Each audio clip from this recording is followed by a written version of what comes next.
Lu bisa membayangkan gak sih melakukan sesuatu, apapun itu, 500 kali. 500 kali. Itulah yang terjadi dengan siniar Hiduplah Indonesia Maya. Udah rilis lebih dari 550 bahkan. Dan dalam rangka pencapaian tersebut, karena lu ngerjain apapun sebanyak 500, termasuk podcast, itu gak mudah loh. Dan karena itu, gua memutuskan untuk membuat sebuah perayaan dalam rangka episode ke-500 dengan merilis sebuah sepatu Hiduplah Indonesia Maya edisi ke-500. Sneaker Hiduplah Indonesia Maya edisi ke-500 bekerja sama dengan Emba.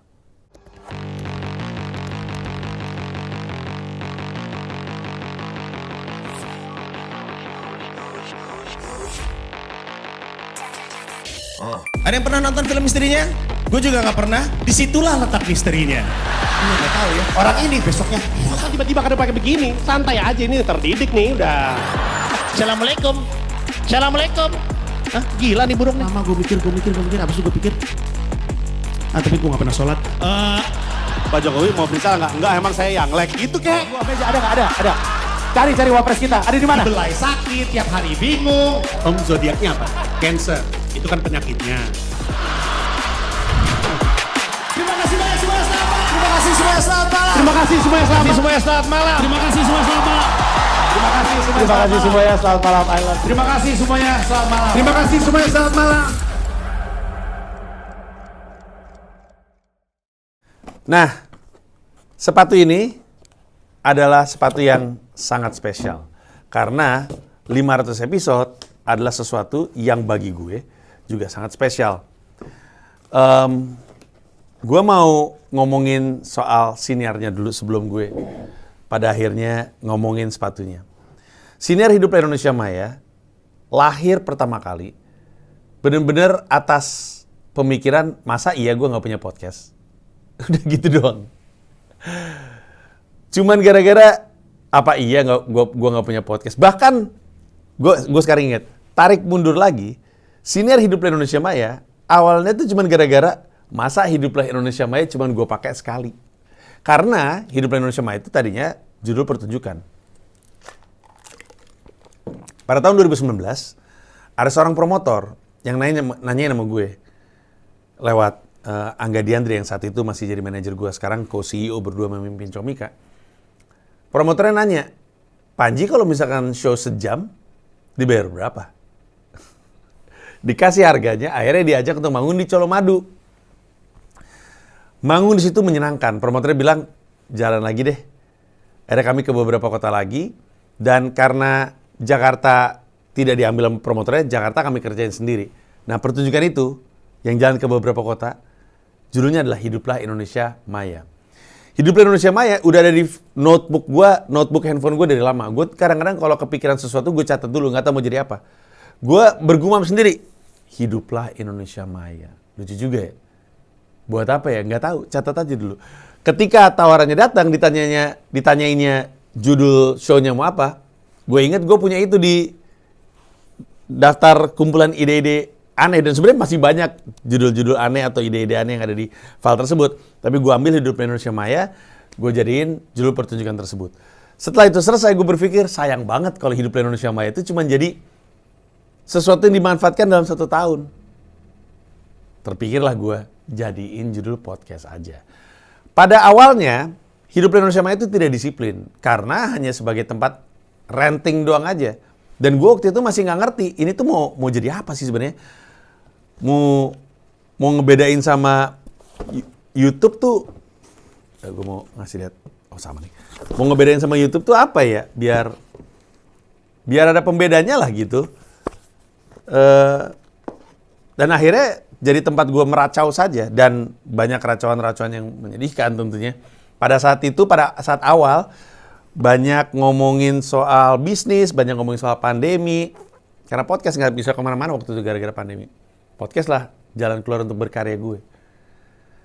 Dan gue masih nggak tahu mau ngapain sampai akhirnya gue mampir ke kantornya Podcast Mas, diundang untuk ngisi.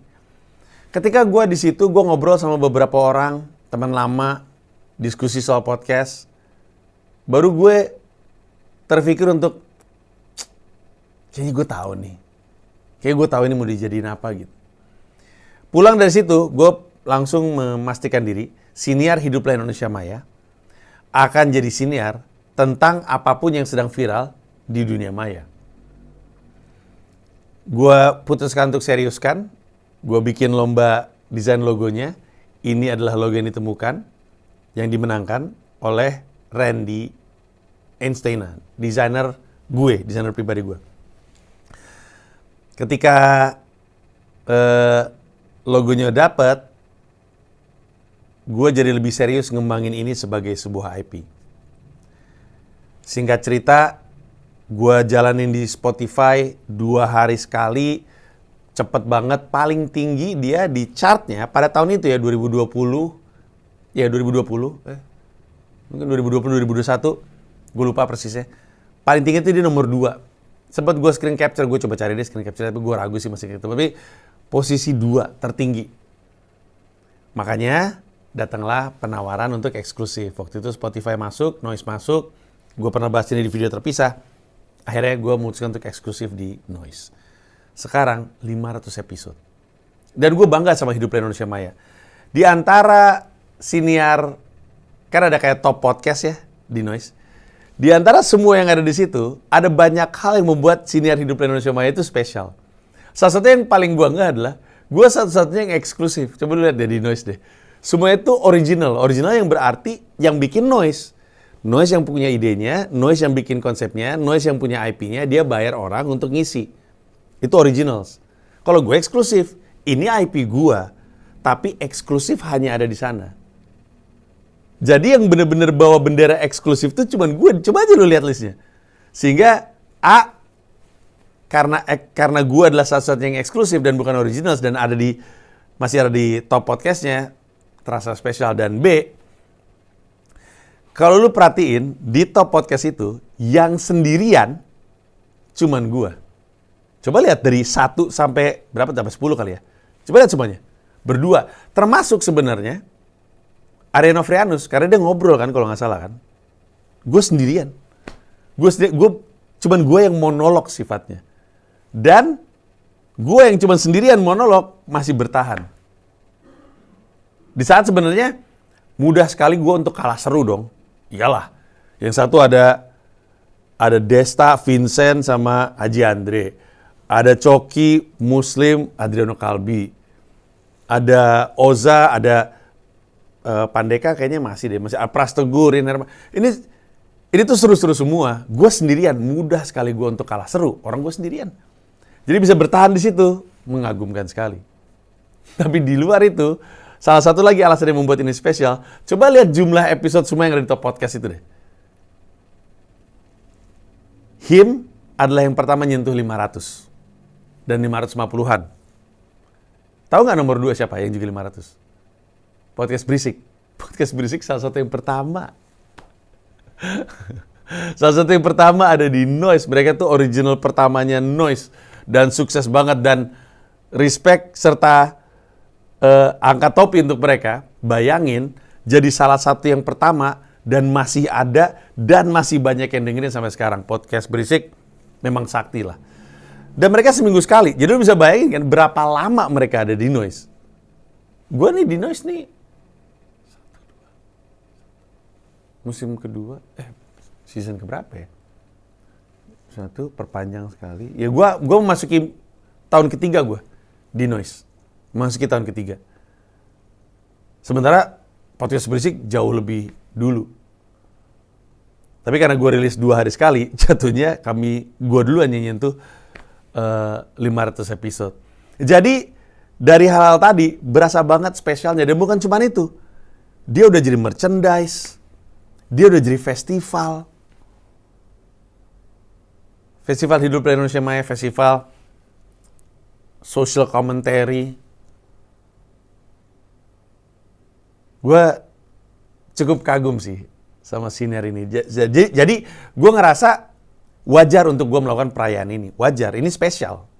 Hiduplah Indonesia Maya adalah IP yang spesial. Secara secara monetizing aja, dia spesial sekali. Memang gue lagi ngembangin IP lain kayak Work Life Trampoline. Sebenarnya .id adalah sebuah IP yang akan ada merch-nya juga. Tapi paling spesial adalah si Hiduplah Indonesia Maya yang lahirlah sneakernya berkolaborasi dengan footwear Emba. Dia akan mulai bisa di-pre-order per 15 Januari. Tapi dia baru akan mulai dikirim tuh kalau nggak salah Maret awal ya. Maret awal kalau nggak salah. Dia ya sekitar Maret awal. Dan hanya 500. Karena ini dalam rangka 500 episode, hanya ada 500 pasang. Jadi hanya ada 500 pasang kaki di Indonesia. Dunia deh bahkan. Yang akan pakai sepatu ini. Yang berarti, kemanapun gue pergi, ketika gue ngeliat ada orang pakai sepatu ini, gue bilang, wow, ketemu juga satu dari 5. Langka loh. 500 itu dikit banget kalau kita pikir-pikir. Dengan harga juga Rp500.000. Tapi tentu belum termasuk biaya app, pajak, ongkir, dan segala macam. Tapi harganya Rp500.000. Hanya tersedia 500 pasang. Hanya dijual 500 pasang. Dan karena ada edisi Friends and Families. Kayak desainernya dapet. Orang-orang terdekat akan dapat lah. Tapi yang gue lepas untuk umum hanya ada 500 pasang. Dalam rangka 500 episode. Makanya ketika lu dapetin, salah satu yang lu lihat ketika lu buka boxnya adalah tulisan Quingenti Episodium. Yang berarti 500 episode. Ada tulisan terima kasih sudah menjadi bagian dari perayaan siniar Hiduplah Indonesia Maya ke 500. Sepatu ini bekerja sama dengan Footwear Emba. Kebetulan Footwear Embanya approaching gua, bisa nggak kita melakukan kolaborasi? Dan panjang proses gua untuk mendapatkan sepatu seperti ini. Karena seperti yang lu tahu, gue pernah kerja sama dengan sneaker sebelumnya. Gue tuh bahkan dari zaman lu belum kenal gue, dari zaman gue nge-rap doang, gue udah jadi brand ambassador sebuah merek sepatu lokal. Udah bikin edisi Indonesia Unite waktu itu gue ingat. Jadi kolaborasi sneaker gue tuh cukup panjang, sudah beberapa kali. Gue nggak pengen bikin sepatu yang mirip kayak yang udah pernah gue bikin. Gue pengen bikin sepatu yang spesial. Mereka bikin khusus untuk kerjasama ini. Bukan sekedar mereka udah punya sepatu, kasih rugos Hiduplah Indonesia Maya, nggak kayak gitu. Mereka benar-benar bikin khusus. Dan dari desain yang ada, yang didesain sama Randy. Randy itu yang ngedesain sepatu. Kalau gue nggak salah, ini adalah sepatu pertama yang Randy desain. Akhirnya keluar juga. Karena gue sempat bilang, Randy, tadinya kita tuh kayak mau ngasih kayak sablon di sini. Tapi nggak mudah gitu kayak bikin sebuah sablon sebegini. Karena seperti yang lu bayangin, kalau ukuran sepatunya mengecil, sementara sablonnya sama, rananya terhadap bidangnya jadi berubah-berubah. Ntar kadang-kadang ada sablonnya yang kerasa kecil karena ukuran sepatunya 47, atau ada sablonnya kerasa gede karena ukuran kakinya 36 gitu misalnya. Sehingga nyablon di atas panel ini jadi tidak ideal. Sehingga gue diskusi sama si Randy, ya udah kita main paneling aja. Ada berapa panel terus kita bisa mainin warna seperti apa aja. Nah, ada tadinya mau merah lah apa segala macam, putih, tapi putih gue udah pernah punya kerjasama seperti itu. Merah, kalau boleh jujur nggak banyak orang yang akan make. Gue nggak punya sepatu hitam putih kayak gini nggak punya. Nah pas gue lihat pertama kali yang colorway ini, gue langsung ngerasa, nah akhirnya gue punya juga sepatu seperti ini. Karena gue tuh nggak punya aja sepatu. Pertama-tama gue tuh jarang pakai sepatu seperti ini ya. Sepatu gue rata-rata sepatu lari semua. Jadi gue pikir, gue bikin aja seperti ini. Nah gue tahu orang banyak yang bilang, sepatunya kok kayak Dunk Panda. Yang mana gue tuh nggak ngeh. Gue tahu ini mirip Dunk secara paneling. Tapi itu bukan karena, menurut gue ya, bukan karena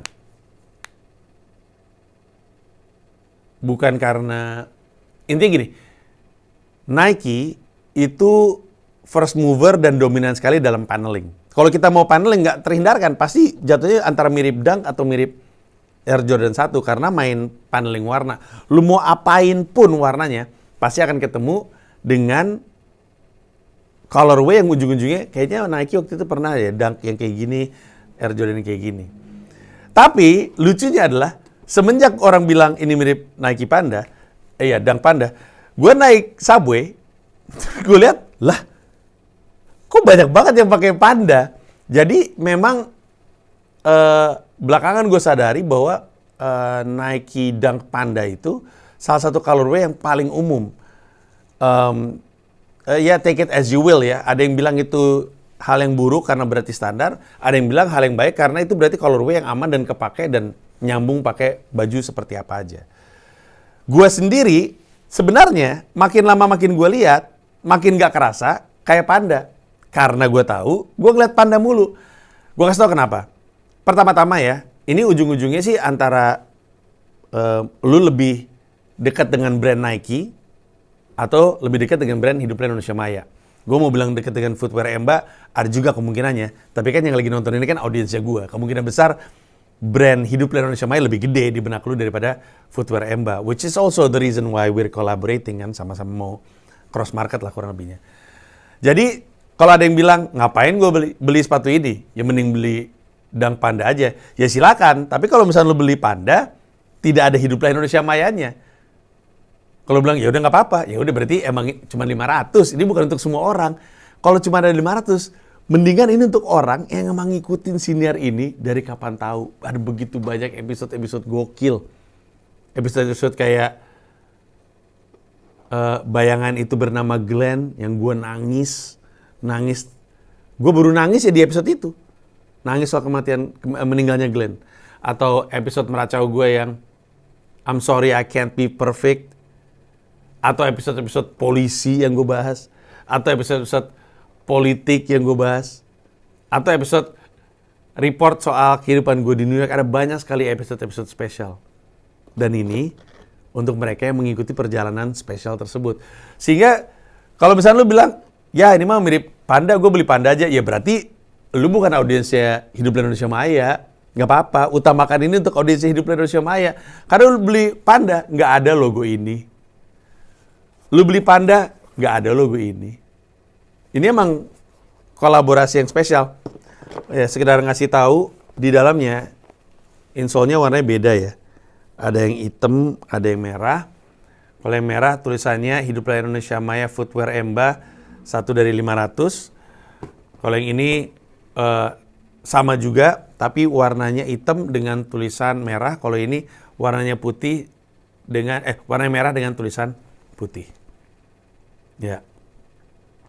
Yang dilepas ini, ininya adalah tulisan Footwear Emba di sini. Ini juga sama. Tulisan Footwear Emba. Belakangnya ada logo Emba, sampingnya ada tulisan Embanya. Di outsole-nya. Nah, gue udah pakai sepatu ini. Sepatu ini udah gue pakai menjelajah New York dan gue rasa gue udah cukup valid lah ya untuk nge-review. Kalau ada satu hal yang sangat gue sadari adalah lu akan pakai sepatu ini dan respon pertama lu kayak pakai Jordan 1. Nggak sama. Tentu nggak sama, jauh lah story-nya jauh, teknologinya juga beda, status brand-nya juga beda. Gue ngomongin soal outsole-nya dan kerasnya ketika dibawa jalan. Gue biasa, lu sering lihat, gue tuh sehari-hari tuh pakai sepatu jogging. Paling sering gue pakai Ultra Boost atau gue pakai Air Max. Sehingga lu bisa bayangin, sepatu itu emang sepatu yang bisa dipakai untuk lari. Satu-satunya sepatu yang rasanya mirip ini adalah pakai Air Jordan, terutama ketika awal-awal. Ketika lu beli Air Jordan pertama kali, pas lu jalan, kan kerasa tuh, outsole-nya keras, keletak, stok. Lu nggak kalau lu lagi jalan, gue nggak punya Nike Dunk, gue punya yang satu. Tapi gue lebih sering pakai Air Jordan 1, dan gue nggak punya yang low top, selalunya punya yang high top. Tapi sama kan, Jordan 1 tuh pas lu bawa jalan, cetak. Ini juga kayak gitu. Di awal-awal, dia kerasa kerasnya, beneran deh, mirip kayak lu pakai Air Jordan 1. Tapi itu karena memang jenis sepatunya. Ini adalah bukan sepatu lari sih intinya. Ini adalah sepatu gaya dan gaya sekali ketika pakai sepatu ini. Nah untuk dari sisi ukuran, menurut gue true to size, gue pakai ukuran 47 kan. 4647. Ini ukurannya sebelah mana ya?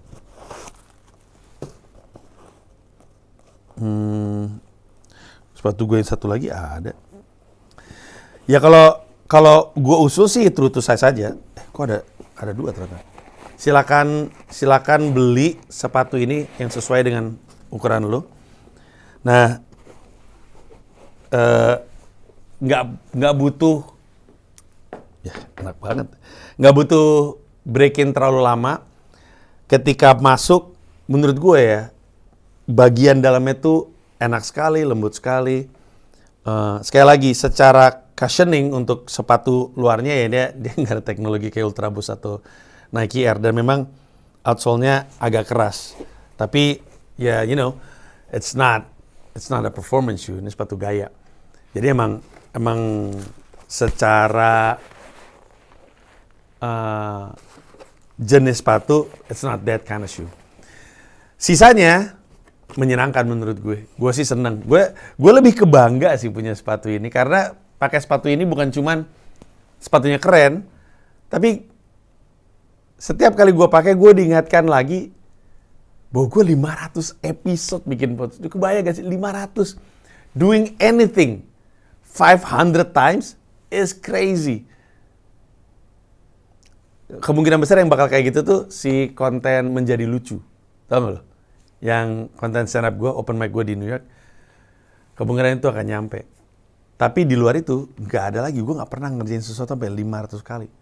So this is a very special celebration for myself, and I hope it's a special, also a part of your special celebration. Sekali lagi, kalau misalnya lu tertarik, silakan dicari aja. Lu bisa beli ini di aplikasi TipTip. Sekali lagi, di aplikasi TipTip. Jadi nanti pada tanggal 15 Januari, jam 1 siang waktu Indonesia Barat, silakan masuk ke aplikasi TipTip. Lu bisa beli sepatu ini. Hanya ada 500 pasang, seharga Rp500.000 dalam rangka Siniar Hiduplah Indonesia Maya episode ke-500. Quinjenti Episodium. Itu aja dari gua, terima kasih banyak. Gue nggak sabar untuk ketemu lu usai lu membeli sepatu ini. Nggak sabar untuk jalan-jalan terus ketemu, wah pakai sepatu gua tuh. Karena udah pasti itu orang spesial. Udah pasti. Siapa coba? Siapa coba yang beli sepatu ini? Kalau bukan 500 orang yang memang ngikutin siniar ini secara militan. Itu aja dari gua, terima kasih banyak. Dan di luar sepatu ini, gua akan temui lu lagi di Noise ketika ada yang lagi ramai di dunia maya. Kita bahas eksklusif di